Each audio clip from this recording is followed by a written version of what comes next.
In Carl Jung's theory of the psyche, the ego is your center of consciousness. It's the I that experiences, thinks, and decides. But Jung believed the ego was never meant to function alone. It needs the persona to navigate social reality diplomatically. It needs the shadow to acknowledge rejected parts of self.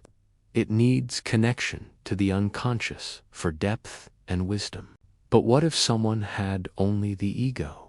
Just raw consciousness with no social filtering, no depth, no adaptive capacity? This is Marcus, a man living with pure, unmediated, conscious awareness, and his life is a study in psychological catastrophe.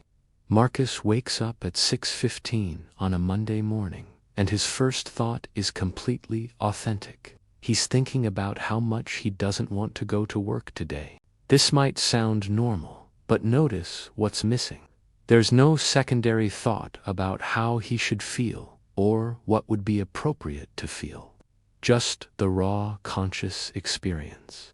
I don't want to go to work. Watch him get dressed. Marcus chooses clothing based on a single criterion, his conscious preference in this moment. He likes this shirt. He finds these pants comfortable. There's no calculation about what impression these choices will make. No consideration of social context, no adaptive layer mediating between his internal preference and external presentation. What you see is exactly what he consciously chose, unfiltered by any persona. Marcus arrives at his office building and encounters his coworker, Janet, in the lobby. She's clearly excited about something, has new hair, is radiating that particular energy of someone hoping for positive feedback.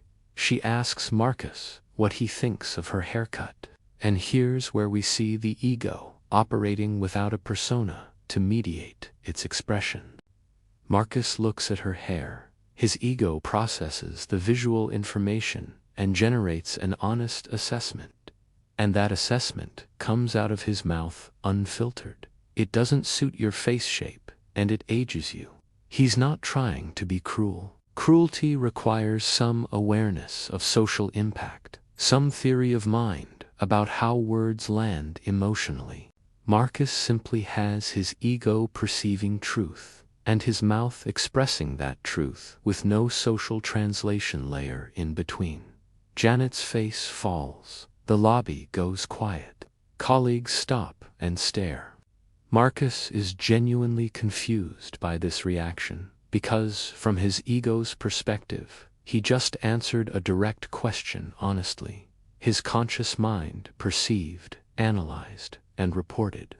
Where's the problem? He has no persona to tell him that social reality requires diplomatic filtering, that some truths are better left unsaid, that human interaction involves more than just accurate information transfer. His boss will pull him aside later that morning for yet another conversation about his communication issues. Marcus has been fired from 3 previous jobs for not being a culture fit. He thinks this means other people can't handle honesty. What it actually means is that Marcus is missing a psychological structure that makes human society functional. He's psychologically naked, and everyone around him is disturbed by what they see. The Monday morning meeting begins, and Marcus's colleague David is presenting a project he's clearly worked hard on. The presentation is objectively flawed. The data doesn't support the conclusions. The methodology has obvious gaps, and the recommendations don't follow logically from the analysis.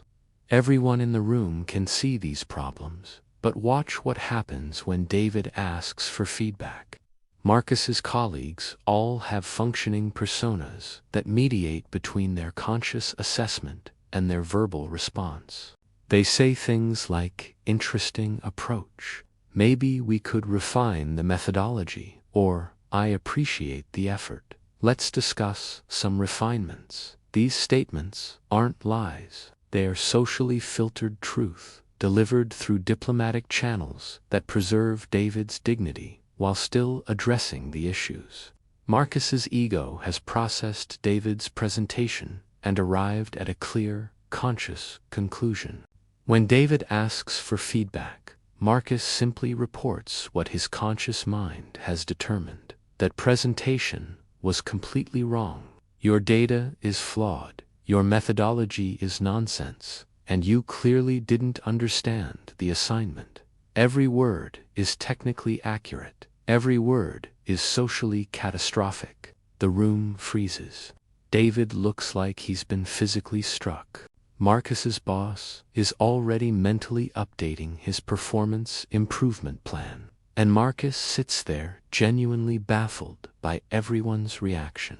He told the truth. What more could anyone want? He has no persona to explain that David needed constructive feedback delivered with social grace, not a blunt assessment that humiliates him in front of colleagues. What's fascinating from a psychological perspective is that Marcus isn't a sociopath. Sociopaths understand social rules and choose to violate them for personal gain. Marcus simply doesn't have access to the psychological structure that would allow him to understand and implement social rules in the first place. His ego operates in isolation, processing information and expressing conclusions without any mediating layer of social adaptation. By lunch, Marcus has already alienated half his department. He told one colleague her project timeline was unrealistic. He informed another that his presentation style was boring. He mentioned to a third that she seemed to be gaining weight. All of these observations emerged from Marcus's conscious perception, unfiltered by any persona that might suggest these truths don't need to be vocalized.